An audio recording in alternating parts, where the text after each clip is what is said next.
And that's not just my prayer. It's the invitation of the God who is love. That we might move from hurt to healing, from pain to promise, that we might rediscover the deeper reality beneath what sin has marred and sought to diminish. The deeper reality of who we are. We're made in the image of God. Every human being is made in the image of God, and there's a way of understanding that as being about our worth and our value. That we all have something of the divine within us, and that it's worth and worthy of honor and respect. And we lose that sometimes. Right? We get that ground out of us. We forget. We listen to the other voices. But in the context of the Hebrew Bible, to be made in the image of a ruler was to be their representative. It was to be their ambassador. It was to be a reminder to the world of what that ruler was like and who that ruler was. And so in that sense, being made in the image of God is a calling.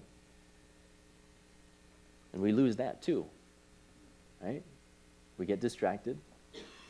We pursue lesser, less life-giving dreams. But there is still the deeper reality beneath. Earlier this week, I was driving to pick up my daughter, Catherine, and there was an accident on North Cap. And as I sat there waiting for the cars to move, I was feeling irritated and anxious because I was going to be late, and I knew I should have taken the other route. But as I sat there, I was reminded of something that someone said to me years ago.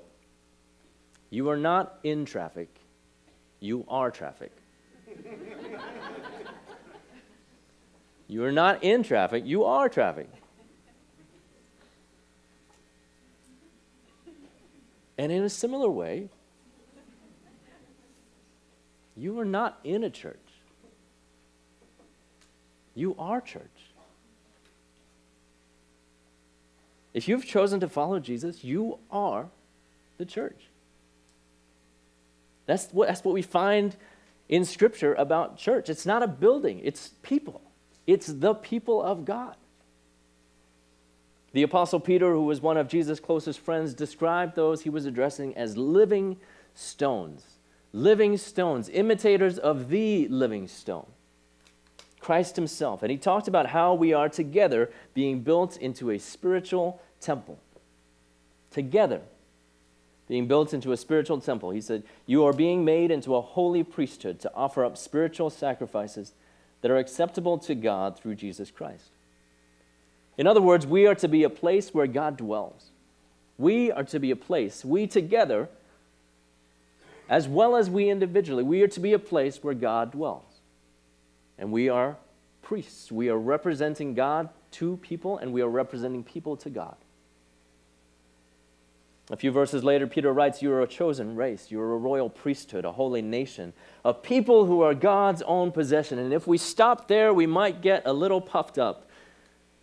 He goes on, you have become this people so that you may speak of the wonderful acts of the one who called you out of darkness into his amazing light.